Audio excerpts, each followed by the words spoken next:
Hello YouTube, this is Asatsu 5 and today I'm talking about the Buck 110 Slim Pro. This is my newest acquisition and it is also one of my favorite as of right now. I bought this knife around the same time that I bought the Fred Perrin Vendetta knife, and I kind of got them for both the same reason, as kind of a work knife, something that is rugged and so on and so forth. This one is a lot nicer than the Fred Perrin Vendetta knife, and I thought it's time to do a review. So I got my brother's Buck 110. I guess you could call it the classic.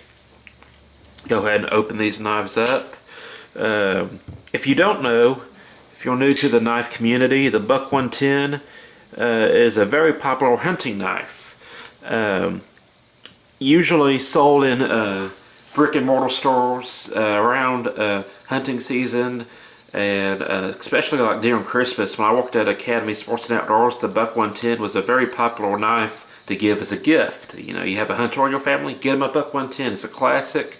It's locked back, it's reliable, and it was kind of the go-to knife. I very much consider the Buck 110 to be Americana, just like the Case Trapper and the Barlow, although the Barlow is not as popular as it used to be. But the Buck 110 is. And I posted a photo of the Buck 110 Slim Pro stating that this is the knife that Buck should have came out with 15 years ago. It's really it's really long overdue. If you don't know, the Buck 110 Slim is a slimmed down version of the Buck 110, no boasters.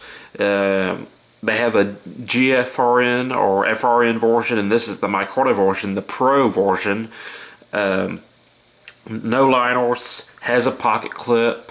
I'm not in frame. It has a pocket clip, no liners, and it has one-handed opening capabilities. The Pro version has the micarta, and I think they have the G10 version as well, and has a one-handed opening blade. And two other knives I like to compare this knife to is the Almar Eagle Talon, or Eagle. If you don't want to spend the money on an Almar Eagle, this is a very good option. The Almar Eagle, you're going to pay around 150 bucks for OS 8. This is S30V for the Pro version, is around 80-90 bucks.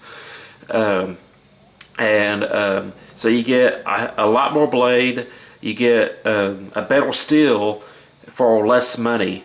And the Almar is kind of marketed as a tactical knife. I don't know if I would necessarily put it in that category, but it's very much the same genre as this knife. The very thin, very lightweight. I took this knife to work, and that's what people were commenting on. Man, this is a 110. This is a really lightweight. And there's another knife that I like to compare it to, and that is the Cold Steel Broken Skull. I don't own one. I never plan on buying one, but this is the Cold Steel Broken Skull. Kind of a similar thing going on, except it has a Triadlock black blade, and it's designed by Stone Cold. I'm not really a big fan of it, not because it's a terrible knife or anything, but I don't like the tactical lean it has. Broken Skull, black blade, and stuff. A lot of these days, I'm kind of leaning more towards the classier, more tame style of knife. I mean, I still love tactical knives, but I'm just kind of tired of the black knife. Like Emerson's and Recon ones and stuff. I want something that's a little bit classy, a little bit better looking, something that doesn't scream Tactical Dan. And so that's why I'm not really a big fan of the Broken Skull. But not saying it's a bad knife. It's just between the Broken Skull and the Buck, I think the Buck fits my taste a little bit better. Now let's see if I can find my calipers. They're there. let's get some specifications about some of the differences between the Buck 110 and the Buck 110 Slim Pro. The Buck 110 is 0.62 inches thick at the handle. Let's see about the Slim. 0.37 in the middle of the grip. They're both pin constructed, and I imagine they have the same blade length, but I'm just going to go ahead and measure the 110, and it's 3.80 inches. Let's see if the standard 110 is. I'm getting a little bit different reading, and again, I suck at using calipers, especially on camera, but I bought them, so I want to use them. 0.63.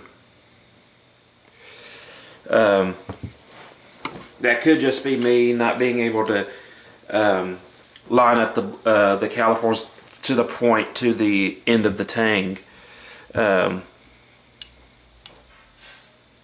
You can see that the Slim Pro has more of a little bit of a recurve in it, in my opinion. It looks a little bit more sculpted. The point is a little bit more refined on the Classic, and you have well, you have a swedge that goes farther back on the Slim Pro. The swedge stops right here, as opposed to the 110 Classic. It stops at the end of the clip. You'll notice that the markings on the blades are different. The Classic is stamped and sterile on one side, and this one's laser engraved on both sides. They're both BOS heat treated. That's something that Buck does. I really don't understand it, but it's supposed to improve the heat. It's supposed to be a superior heat treat. So if you have like 420 in BOS versus standard 420, the 420 BOS is supposed to be better, but at the end of the day, it's still 420. It's not really the best steel in the world, but this is S3 BOS, and some of the things I like about the Slim or the Slim Pro, I love the micarta, and to me it kind of has that hammer quality. I've mentioned this with my Emerson reviews. The Emerson knives, although they're expensive, they have a hammer-like quality, something you feel you can really use and not really worry about. And this Slim Pro very much has that quality, has kind of more of a rustic look, and you know, it's almost like a dressed up sodbuster, except it has micarta and a slightly, well, really a quite different blade shape. But you know, the sodbuster by Case was a knife that I was like, man, I could just really use this, and you know, it feels like a user. And that's the same thing with this knife right here. It feels like a user. Now, it does have kind of a stubby pocket clip, which is relatively stiff, but I found that not to be a real issue. This knife comes in and out of the pocket very easily in both jeans. I have some fishing pants that I wear that are relatively thin, so I wore these with thick jeans, really thin pants, and I haven't had any issues with the pocket clip. This pocket clip might be hard to get on a belt if you want to carry the knife on the belt. Some people do that. And something I kind of appreciate with this is that they put the anvil on the pocket clip, but it's not like it's not like quite as in your face as a SOG knife. A SOG knife, make sure you know that it's a SOG knife. But this, you know, it's like, ah, that's a cool little anvil. And if you're not a Buck fan, you won't really associate the anvil with Buck. It just looks like, oh, this is a knife. Knives are sometimes forged, so that was the connection. So it's branded very subduedly in my impression. It's not in your face, but I do appreciate that anvil. Like I said, it's one-handed opening, and it's pinned together. And I noticed, I don't know if I can make it do it on camera. I don't know if you heard that pop, but after opening the knife, didn't do it that time. Seems like there might be a little bit play in the pins, but it's not enough for me to actually worry about it. But this is a very comfortable knife, and something that I'm so happy they did is that there was absolutely no jimping on the blade. Hard use knife, I don't want jimping on the blade. Tactile knives, you really don't need jimping. It's just real nice and smooth and comfortable. And really, micarta gives you plenty of grip for blade retention.